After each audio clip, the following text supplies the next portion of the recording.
This is a waterfall project that I've utilized hand manipulation techniques to build a rock formation, overbuilding the rock formation with molded rock panels, which I'm more inclined to use at this point in my life. The process used on this project are the complete opposite of sculpturing, wherein you start with a block of material and chip away until you created the desired formation outcome.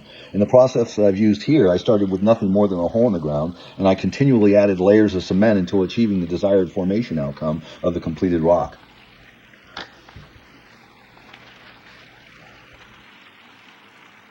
I had to modify the existing brick patio and the block wall to allow for the placement of this water feature. Keep in mind with this process that you can create any and all styles or types of rock. These rocks were to replicate granite boulders.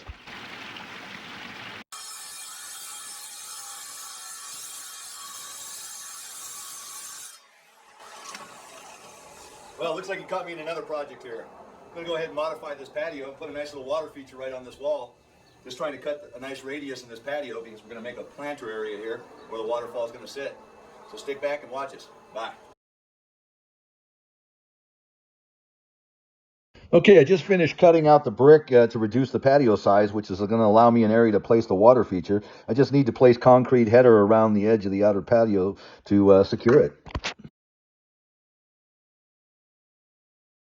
Okay, we're just now busting down the wall to provide a little more space to build the water features, which are going to be two waterfalls with a planter.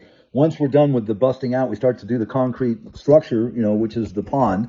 And it's got some boulders already dug into the soil, which are being replicated into the actual concrete pour. Once I've done with that, the next day I come back with a mortar coat that's at least 1.5 inches, which I'm doing now. Basically going to add that to the structure and also for watertight integrity. Once we're done with that, we fill it up with water that day. The next day, we come back and you see me jackhammering on the actual foundation of the block wall to remove what I need. But once this is done, then we're going to basically start to drain the pond, clean it out, hydro seal it for watertight integrity, and then I can start building the water feature. Okay, we've let this sit for 24 hours, and this is our overflow point. You'll notice it starts to get bigger all the way around as a containment. So if this thing ever fills up, the water's going to overflow here. We haven't lost any water. And we're ready now to empty this out and then start to make this waterfall. All right, we've built our pond. We've taken apart this wall because we didn't want to make this a straight waterfall. So we broke it down, and now we've bent this rebar and placed a stake about every 2 foot to hold the horizontal piece and gave it a perimeter that was a little more natural. This will be a waterfall, a planter area, and then another waterfall. So we'll go ahead and cover this rebar with the expanded metal, and then go ahead and apply 1.5 inches of mud on each side and boulderize it.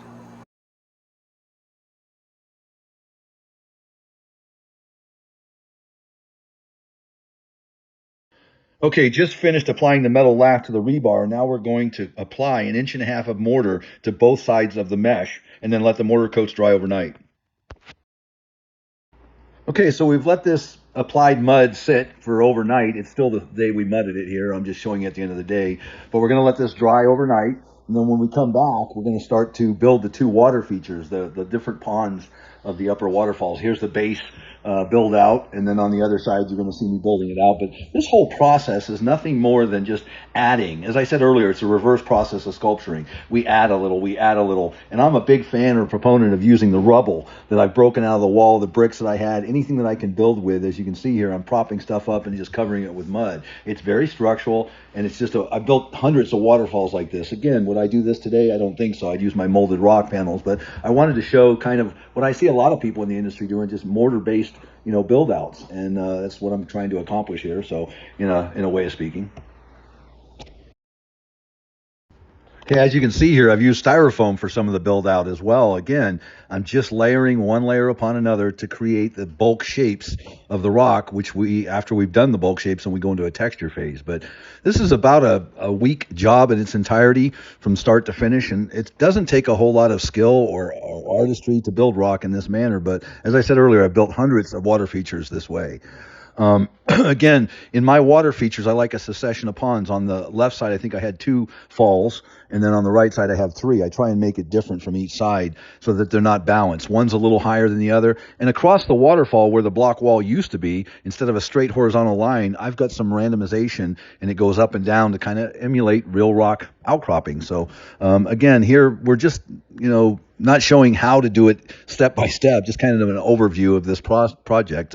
But again, just building it out. You see the styrofoam in there. I'll throw a little mud on the rock, put some styrofoam in there, throw some more mud on the rock, and build it out. So here we're coming to an end pretty much of the bulk building stage of this. Now, obviously, it's textured and stained and sealed, and water's running and it's planted. But as I said, I really like the opportunity to show you guys what it is we do and how we do it. And if we can help you any further, you obviously give us a call. The toll-free number's there. Get on my website, do an email, whatever it takes.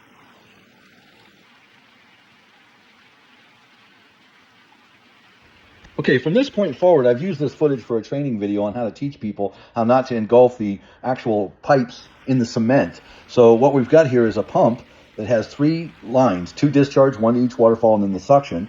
And then there's a removable cover rock. So this pipe comes up the back and into the pond, but yet it's not engulfed in the cement. It's free. You could bend the pipe completely out of the way. When you see this rock come off, you'll see an elbow with a short line down into the bottom of the pond. And it's flexible, so it moves. You can seal the interior of this pond if it ever did develop a leak, recolor it, and then put the cover rock back on and be on your way. Next, we're going to go the other side. It's the same way. It was built with a removable cover rock. So he's installing this, and now we're going to go the other side, and you'll see that's a removable rock. So again, even the suction that goes into the pond at the bottom, through the wall, I put a conduit pipe that I ran my flexible PVC through, so I could restore or renew the entire suction line should there be a problem. Again, no leaks. And I built it that way so that it wouldn't rock and slip if the child was climbing on it. All right, and these are just your normal pool grates that we've actually built into the rock.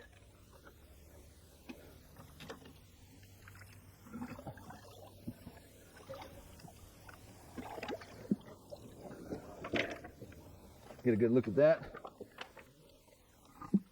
And again, these are all removable. So you can see we've got the pump suction totally free and not engulfed in the cement, which we like in the aspect of leaks. Bob, you want to turn that pump on for me, love? Sure will. Now this isn't the lowest port, but with this rock here, it wouldn't allow it to suck it all out. We've sloped the bottom of this pond to where it all comes down to this lowest point. And you'll see, now that the rock's removed, it'll get everything out completely. You see me?